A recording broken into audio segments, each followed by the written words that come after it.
In the last video, we talked about why large financial institutions are beginning to take blockchain technology seriously. Asset managers, banks, investment firms, and organisations that manage trillions of pounds or dollars around the world. And that raises a very natural question. If these institutions are investing time and resources into blockchain technology, what exactly are they preparing for? Because the real story here isn't simply about crypto like Bitcoin. It's about something much broader called tokenization. Tokenization simply means representing ownership of something digitally on a blockchain. Instead of an ownership being recorded on paper, documents, or in private databases, it can now be recorded as a digital token on a blockchain network. That token then acts as proof of ownership. Because blockchain records are shared across thousands of computers, those ownership records can easily be verified, tracked, and transferred securely. To understand why this matters, think about how ownership works today. If you own shares in a company, that ownership is recorded through the financial institution or the stock exchange. If you own property, it's recorded through land registry. And if you invest in funds or pensions, your holdings are tracked within a complex financial infrastructure.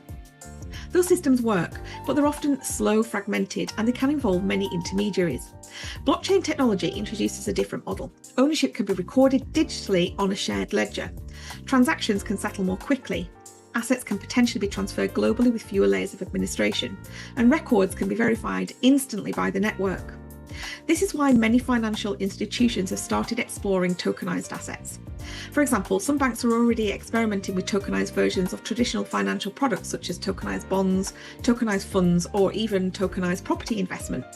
The idea is that instead of assets being traded through older financial infrastructure, they could eventually move across blockchain networks. So when you step back and you look at the possibility, you can start to see why so many organizations are paying attention to this.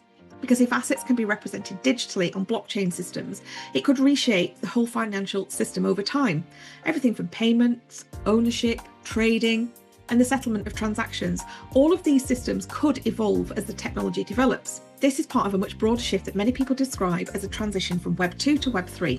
Web 2 is the internet that most of us have used for the past 20 years. Platforms where large companies control their infrastructure, social media platforms, online marketplaces, cloud services.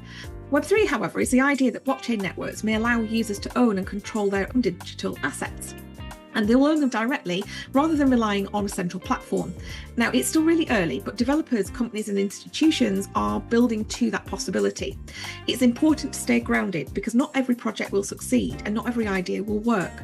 Like any emerging technology, there will be speculation and mistakes along the way, but the broader direction of travel is very, very clear. Blockchain is not about digital money and digital money alone. It's going to be about digital ownership. And once you understand that idea, another question will also emerge. If this financial infrastructure is being built slowly, what does that mean for everyday investors? Because the final piece of the puzzle is not just about the technology, it's about the economic environment that we're living in today.